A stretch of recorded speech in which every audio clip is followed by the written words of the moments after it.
अवधूत चिंतन श्री गुरुदेव दत्त श्री स्वामी समर्थ. नमस्कार सर्वांना. 17 फेब्रुवारी अमावस्या. एक नारळाचा उपाय नक्की करा.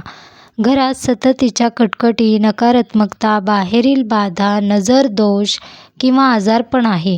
काही केल्याने आजारपण दूर होत नाही, आजारपण वाढत चाललं आहे, कमी होत नाही. कोणाची वाईट नजर लागली आहे, बाहेरील बाधा आहे, सतत घरामध्ये भांडणं होत आहेत. काही केल्याने भांडणं कमी होत नाहीत, आजारपण दूर होत नाही. व्यवसाय आहे, व्यवसायाच्या ठिकाणीही प्रगती होत नाही, असं वाटत आहे की कोणाची तरी नजर लागली आहे.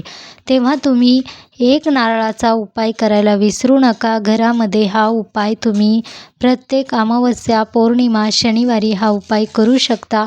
हा उपाय केल्याने भरपूर पॉझिटिव्हिटी जाणवते. ज्या काही निगेटिव्ह गोष्टी आहेत, निगेटिव्ह लोकांची वाईट नजर लागली आहे तुमच्या मुलांना, घराला, व्यवसायाला, ते पूर्णपणे दूर होते व कायम घरामध्ये सुख शांती राहते. यासाठी छोटे छोटे उपाय नक्की करायचे आहेत. हे उपाय केल्याने गोष्टी सर्व चांगल्याच होतात, वाईट काही होत नाही. तेव्हा हे उपाय अवश्य करावे. तुम्ही अमावस्या, पौर्णिमा, शनिवारी हे उपाय करायचे आहेत. उपाय केल्याने तुम्हाला खूप लवकर अनुभव दिसून येतात की पूर्ण भांडणं कमी झाले आहेत, आजारपण हळूहळू कमी होत आहे, व्यवसायाच्या ठिकाणी प्रगती होत आहे, व्यवसाय व्यवस्थित चालत आहे.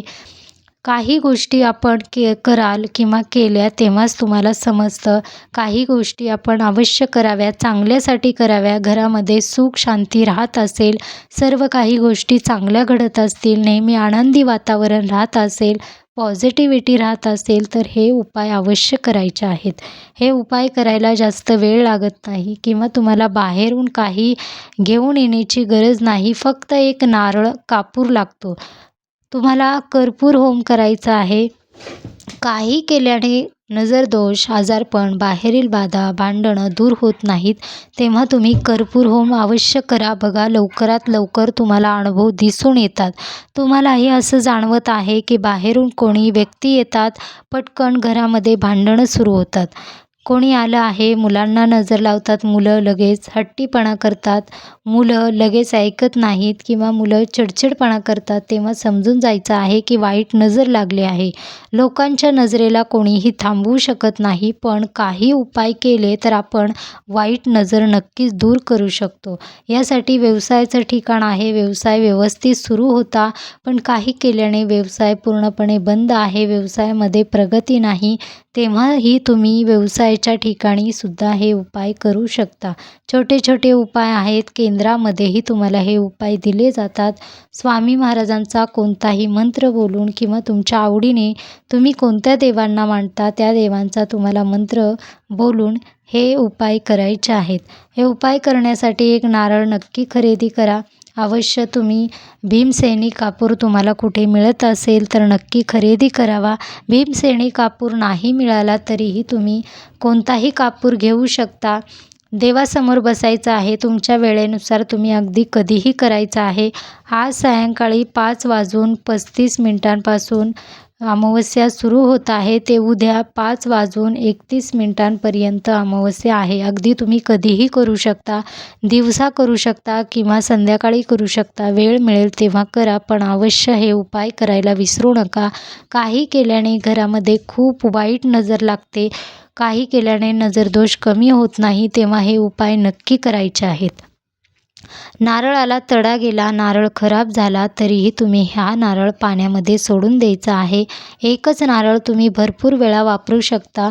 अगदी तुम्ही नारळ घरामध्ये ठेवायचा आहे, कोणाच्या हातामध्ये लागणार नाही किंवा लहान मुलं घरामध्ये असतात, लहान मुलंही हे नारळ घेणार नाहीत. अशा ठिकाणी व्यवस्थित नारळ ठेवायचा आहे. प्रत्येक तुम्ही अमावस्या, पौर्णिमेला हा उपाय करायचा आहे. एक नारळ घ्यायचा आहे, त्यावर तुम्हाला भीमसेनी कापूर मिळाला तर खूप चांगली गोष्ट आहे.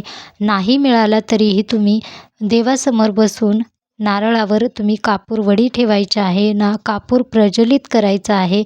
श्री स्वामी समर्थ, श्री स्वामी समर्थ. पूर्ण घरामध्ये हा कर्पूर होम तुम्हाला फिरवायचा आहे. पूर्ण कोपऱ्यामध्ये, घरामध्ये कुठंही असे ठिकाण ठेवायचं नाही. प्रत्येक ठिकाणी तुम्हाला हा कापूर फिरवायचा आहे. तुमचा व्यवसायाचा ठिकाण असेल, दुकान असेल, व्यवसाय असेल, तिथंही तुम्ही हे उपाय नक्की करायचे आहेत. हे उपाय केल्याने तुम्हाला लवकरात लवकर पॉझिटिव्हिटी जाणवते. घरामध्ये पूर्ण वातावरण पॉझिटिव्ह राहतं. ज्या काही वाईट गोष्टी आहेत, वाईट लोकांची नजर लागली आहे, ते लवकरात लवकर दूर होते. काही उपाय नक्की करा. खूप प्रभावी उपाय असतात. तुमच्याही जीवनामध्ये अशा काही गोष्टी घडत आहेत. लहान मुले सतत काही ना काही कारणंही नाहीत तरीही आजारी पडतात, आजारपण दूर होत नाही.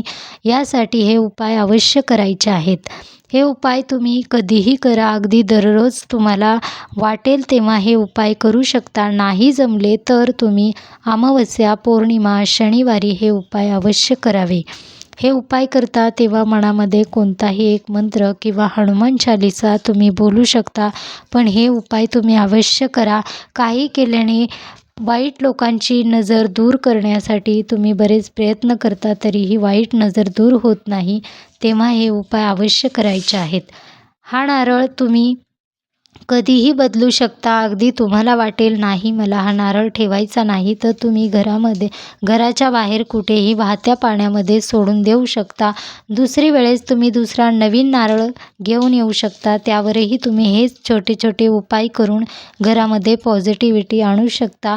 हा नारळ चुकूनही घरामध्ये फोडू नका किंवा हा नारळ चुकूनही प्रसाद म्हणून कधी खायचा नाही, कारण या नारळामध्ये पूर्ण निगेटिव्हिटी असते. यासाठी हा नारळ कधीही फोडू नका किंवा घरामध्ये फोडायचा नाही. तुम्हाला वाटेल बदलायचा आहे तर तुम्ही पाण्यामध्ये सोडून द्या, नवीन नारळ घेऊन या. असा हा उपाय आहे. खूप साधा सोपा उपाय आहे, पण हा उपाय विश्वासाने करायचा आहे. कधीही तुम्ही घरामध्ये असं वाटेल की नाही मला हे उपाय करायचे आहेत, तेव्हा तुम्ही अवश्य कधीही उपाय करा. पण अमावस्या, पौर्णिमा, शनिवारी हे उपाय केल्याने तुम्हाला अनुभव जाणवतात की तुम्हाला प्रभाव दिसून येतात. काही वेळानेच तुमच्या घरामध्येही पॉझिटिव्ह गोष्टी घडायला सुरुवात होते. एकमेकांशी व्यवस्थित बोलतात. काही भांडणं आहेत किंवा लहान मुलं चिडचिडपणा करत आहेत, ते सर्व काही हळूहळू दूर होतील. स्वामी महाराजांचे नामस्मरण करत राहा. स्वामी सेवा सुरू ठेवा. तुमच्या मनामध्ये असेल तर स्वामी महाराजांचे तुम्ही कोणताही मंत्र बोलू शकता किंवा तुमच्या आवडीने तुम्ही कोणताही मंत्र एक बोलू शकता. ही सेवा आहे, सेवा नाही, खूप उपाय सुंदर आहे. हा उपाय तुम्ही अवश्य करावा. खूप लवकर तुम्हाला पॉझिटिव्हिटी दिसून येते. श्री स्वामी समर्थ.